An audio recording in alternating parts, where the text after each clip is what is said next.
Buenos días chicos, comenzamos nuestras clases online, espero que todo vaya bien en vuestro confinamiento. 14 de octubre, 8 de la mañana, ya sabéis que a esta hora también estoy a través de Meet pasando lista, ¿vale? En clase estuvimos viendo las características comunes de los autores de la generación del 98, estuvimos viendo temas, estilo y algunas obras importantes que se dan en un mismo año, que es un año clave. Estuvimos viendo a Unamuno, a lo que pone en este resumen hay que añadirle el concepto de intrahistoria y también hay que resumir en 2 párrafos brevemente la figura de Maeztu, porque dijimos que era junto con Unamuno y Azorín formaban parte del grupo de los 3 que habían escrito en forma conjunta un manifiesto a principios del siglo XX en el que se posicionaban, pues hablaban de la situación de España después en una situación de grave crisis en la que se había perdido pues las colonias, como habíamos dicho, y se había pues caído todo un imperio que se había formado en los últimos siglos de nuestra historia. Pío Baroja comentamos también que lo íbamos a hablar de forma muy extensa cuando habláramos del árbol de la ciencia. Recordad que tenéis que seguir leyendo el árbol de la ciencia. La semana que viene voy a preguntar capítulo, la parte 1 y la parte 2 y tenéis que leerlo, es obligatorio, lo recuerdo. Sobre Azorín, que va a ser uno de los próximos autores que vamos a estudiar, pues en este pequeño fragmento, en este pequeño resumen, pues habla de su estilo lento y lírico, aunque claro y preciso, y descripciones que, como nos hablarán en el libro, pues tiene varios tipos de descripciones y veremos en un texto cómo verlas. Nos preguntarán qué tipo de descripciones hay dentro. Carmen de Burgos, recordad que era una almeriense pues adelantada a su tiempo, que se fue a Madrid, que fue una gran escritora y que prácticamente escribió toda su vida bajo el seudónimo de Colombine. Y nos vamos a ir a Concha Espina, va a ser la primera autora en estudiar porque lo tenemos en nuestro libro. Aquí la tenéis, Concha Espina. La vamos a ver de forma pues resumida. Vamos a ver, Concha Espina, aquí. Como comentamos, pues es más que escritora, sobre todo fue periodista, aunque no por ello no publicó obras narrativas, las publicó. Aquí tenéis algunas de ellas y de cada uno de los autores recordar que que tenéis que estudiaros una o dos textos, obras narrativas, ¿vale?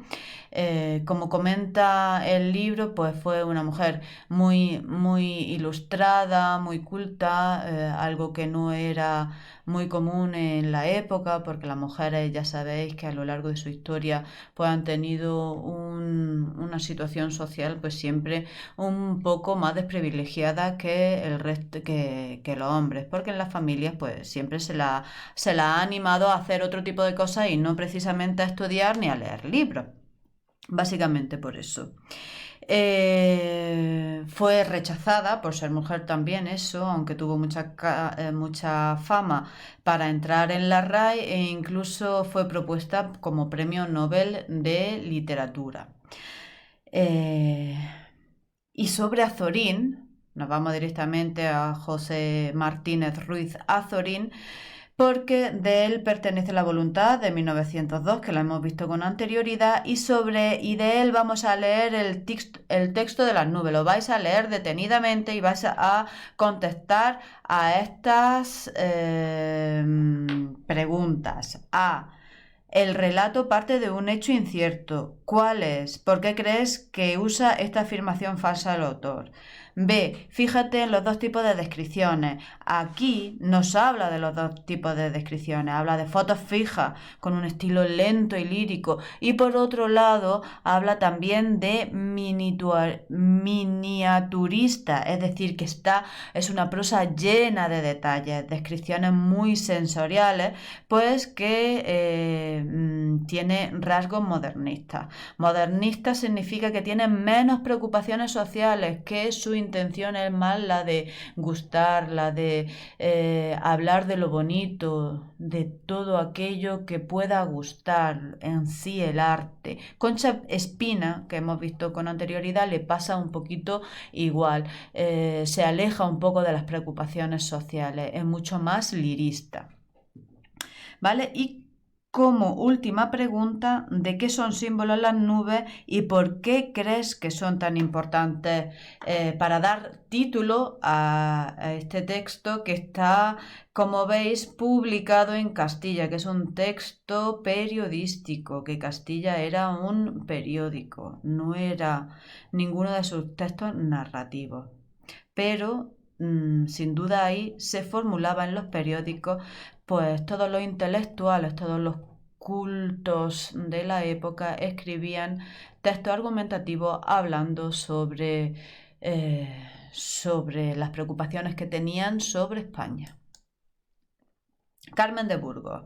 Hemos comentado que era almeriense, aquí lo tenemos, nació en 1867 y que fue periodista, escritora, activista y se marcha a Madrid con su hija y trabaja como periodista profesional, una de las pocas mujeres de su época. Cogió a su hija, se separó y se fue a Madrid a hacer su vida de forma independiente a su familia, ¿vale?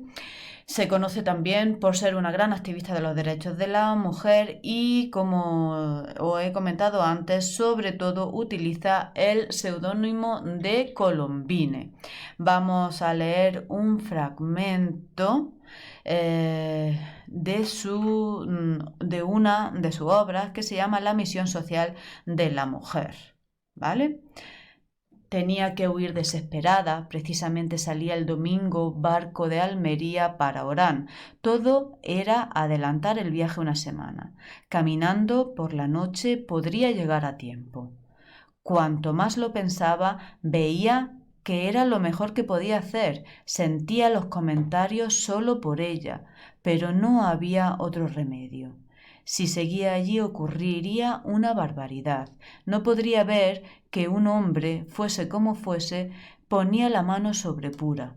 Solo de pensarlo sentía impulso de matar. Me iré, decía con resolución desesperada. Me iré, no volveré a verla. Me recomeré los hígados. Es solo un ejemplo de este texto que es muy íntimo y con tintes bibliográficos, publicado en 1931, que se titula Puñal de claveles, ¿vale? Y para finalizar, vamos a hablar de Ramón del Valle Inclán, 1866-1936. Él es autor de uno de los textos que hasta hace poco se daba en selectividad, el autor de Luces de Bohemia, ¿vale? En su prosa, él aúna muy bien lo que es el modernismo formal, lo que son textos muy líricos, muy bonitos de leer, con lo que son las preocupaciones, la crítica social. En los textos, sobre todo en Luces de Bohemia, hay una gran crítica social. Él inventa un género que incluso se exporta fuera de España, se exporta a Europa, que se llama el esperpento y que es prácticamente una caricatura extrema, una deformidad de la sociedad española. Pero en este texto nos centramos en Sonata de Otoño, que se inscribe dentro de la estética modernista, cuyas características se estudian mucho más profundamente en poesía. Y aquí tenéis el texto ayudándoos mediante colores. Mediante colores se os ayudan a entender cuáles son sus características. En vez de tenéis todo aquello que os pueda llevar a ver lo sensorial que es el texto por sus colores, por sus olores, por sus texturas, porque te lleva precisamente a eso, a los sentidos. En rosa, un carácter lírico por la abundancia de figuras retóricas, por el ritmo lento y descriptivo. En amarillo está señalado el carácter decadente y provocador. También, recordad que lo he dicho yo, que era la esencia del esperpento, este carácter caricaturesco. Y para finalizar, pues un poco de erotismo, que por supuesto pues está presente también en algunos de sus textos. Y hasta aquí lo vamos a dejar porque la semana que viene ya nos vamos a la narrativa novecentista.